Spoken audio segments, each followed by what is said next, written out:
I'm JohnBerry555, and today I'm continuing my series of MASH retro reviews with Season 5, Episode 17, Ping Pong. So before I get into the plot of the episode, the main thing is the title, maybe not as the best title, because Ping Pong only is the opening of the episode and then the ending gag of the episode, and it doesn't have really anything else to do with the episode.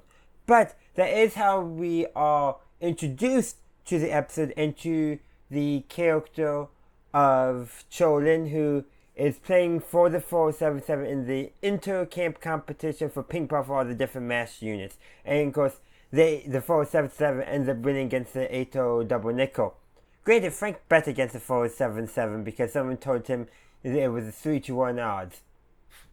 And then Hawkeye also doesn't get any of the winnings because apparently Eagle pays out the wrong amount of winnings to the other people. Oopsie. But the main the main plot of the episode is that Cho wants to marry his girlfriend. The name is I just want to make sure I got it right. Sony. And so Hawkeye and BJ lend him some money so he can actually go and buy the ring in Seoul. Of course, unbeknownst to anyone else until he arrives at the camp wounded, he was shanghaied by some Korean MPs in Korea, or in Seoul I should say, and forcibly drafted and given very, very, very basic training. Basically, here's how you shoot your gun, now go out in combat. So yeah, that happens, and of course, Frank is scoffing at this, being racist, saying it's foolish to trust as he said, Oriental. Basically being Frank. More racist in the episode than a buffoon as he normally is, of course.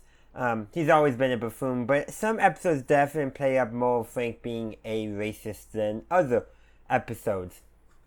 There's also a secondary plot going on where an old friend of Conaparto arrives wounded, having been transferred out of a desk job in stateside, ordering the food for the troops. Yeah, he wasn't doing a good job at that either. And to serve in an infantry so he can get his combat infantry badge. And as we see later in the episode, it causes lots of wounded in the unit he was put into because he didn't know what he was doing. And Conaparto turns him in. Basically, hey, I'm going to not let you be in charge of any more units. You just can't do it anymore, basically. Which is kind of interesting because there's a later episode where a very similar plot where an old friend of Conaparto's is, same, very similar situation, not really suited for command anymore. But in that episode, which we'll talk about more when we get there, Conaparto defends his friend more. Now, there's two reasons I can think of. One, that was just a better friend, or two, which I think this is more likely. That's more drama, and I believe that was the main plot of that episode. While for this was just the side plot, not the main plot. The main plot was Cho and Sony getting married, and everything revolving around that. Therefore, the same with Conaparto, he doesn't need to defend his friend because that's not the point of the episode. It's just a little thing going inside the show, that bit of his characterization, and that's it. And I will also say, to make sure Conaparto agreed to the wedding, they have him give away the bride, which in a traditional Korean ceremony, which is what we see, that typically isn't done, but they actually called the ceremony a Buddhist in the episode, but according to the Wikia, based off of research contributors made, it's actually a traditional Korean ceremony, not a traditional Buddhist ceremony. I don't know either, so I can't comment on who's accurate and who's not accurate in assigning what kind of traditional ceremony it is. But they do have Father Mulcahy narrate the actions of the wedding because it's a silent ceremony, no speaking involved. So technically he is speaking, which means it's no longer silent, but that's being done for us, the audience, who are being betrayed, that he's giving the information to Conaparto and the other people standing around him. That's the justification for that going on, but the real reason is just so we, the audience, knows what's going on.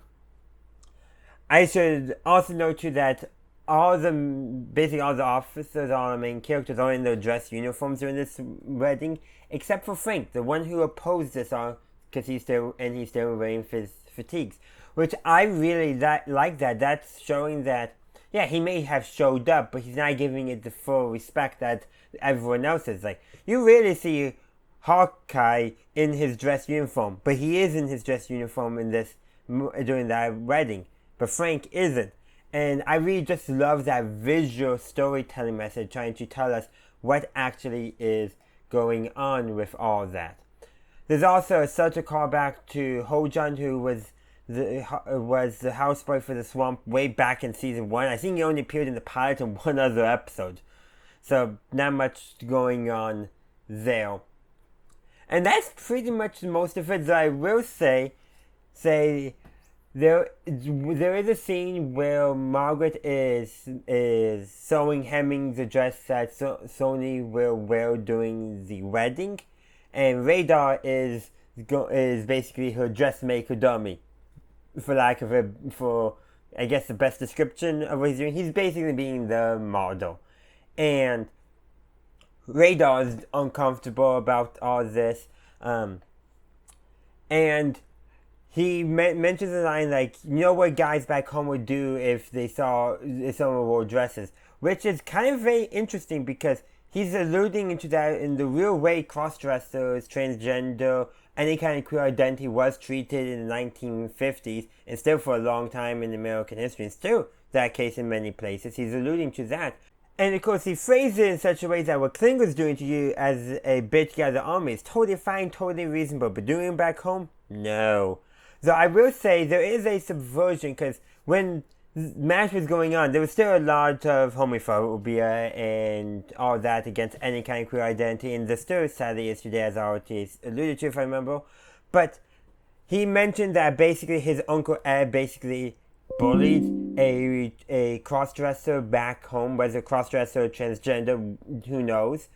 But the way it's phrased is, the joke is the subversion of the expectations, where the person, so Radar's Uncle Ed, making fun of the person for dressing women's clothes, is the one who does the punching. But no, it was just the person who does the cross-dressing is transgender, basically getting one back on the bully. And that's how it's phrased. And that is actually, I think, a very interesting subversion of the joke in some ways. Obviously, I think in both modern and historic contexts, that joke would be funny. Humor is constantly evolving and changing based off of our values, what is currently in the pop culture zeitgeist, what current events going on. It's always constantly changing. What works today may not work tomorrow for various different reasons.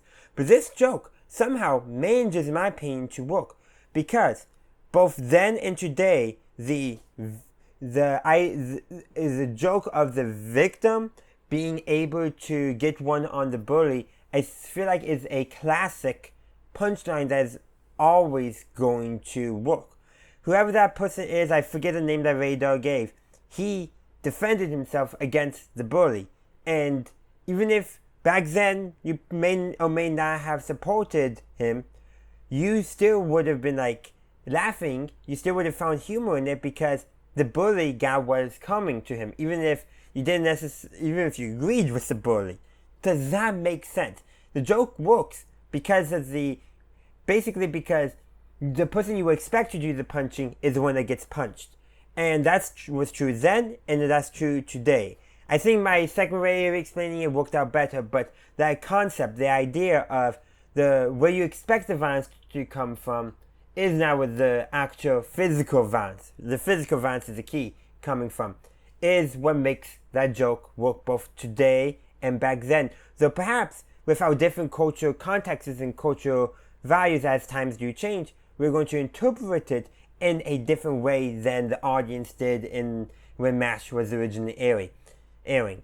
So that's just a very interesting thing I kind of wanted to point out with that scene, and I think it's a very good scene to illustrate how humor changes, but how also a joke could still work in changing culture contexts, because certain concepts are almost staples, and the idea of subverting expectations is what does that to many people in the way they find humor. But this is all I got to say. I would love to hear your thoughts in the comment section down below. Thank you for watching my latest retro review. I do hope you enjoyed it, and if you did, please be sure to give this video a like. Also, consider subscribing to my channel if you haven't done so already, and I hope to see you for my very next video.